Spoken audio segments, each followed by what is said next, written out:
बिस्मिल्लाहिर्रहमानिर्रहीम।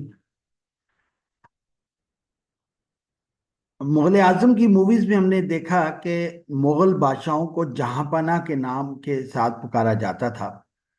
इसी तरह आज के दौर में प्रेसिडेंट को मिस्टर प्रेसिडेंट के टाइटल से पुकारा जाता है, या जज को योर ऑनर या माय लॉर्ड के नाम से। तो ये टाइटल खास लोगों के लिए मखसूस होते हैं, रिस्पेक्ट की वजह से, उनके अथॉरिटी की बिना पर।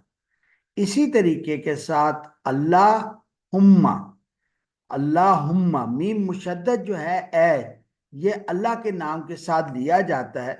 यानी जब खालिके कायनात को आप मुकम्मल तवज्जो से पुकार रहे हो तो आप अल्लाहुम्मा कहते हैं। बहुत सी दुआओं में आपने अल्लाहुम्मा से दुआएं याद की होंगी। सो अल्लाह आपके सामने मौजूद है, आप उसको पुकार रहे हैं, ए अल्लाह। याद रखिएगा, मीम मुशद्दद सिर्फ अल्लाह सुब्हानहू व तआला के नाम के साथ आता है। यह हर्फ निदा है, यानी निदा पुकारना। और अल्लाह के नाम के अलावा मीम मुशद्दद किसी और नाम के साथ नहीं आता। ठीक है कि नहीं? अल्लाह के नाम के अलावा किसी और मी के नाम के साथ मीम मुशद्दद नहीं आता। और ये अरबी का एजाज है, हालांकि अरबों के में यहूद भी रहते हैं, और लेकिन किसी ने अपने नाम के साथ मीम मुशद्दद कभी ऐड नहीं किया। सो ये एहसास है। जैसे हम बातचीत करते हैं तो हम कहते हैं तुम्हारा क्या हाल है राशिद, तुम ठीक ठाक हो। यानी पहले हम जमीर के साथ डायरेक्ट मुतहादिब करते हैं, फिर स्ट्रेस के लिए नाम भी लेते हैं। तो इस तरह हमने क्या किया, सबसे पहले अल्लाह अकबर कहा, यानी अल्लाह के सामने हाजिरी के वक्त अपने आप को तैयार किया कि किसके दरबार में मैं हाजिर हो रहा हूँ।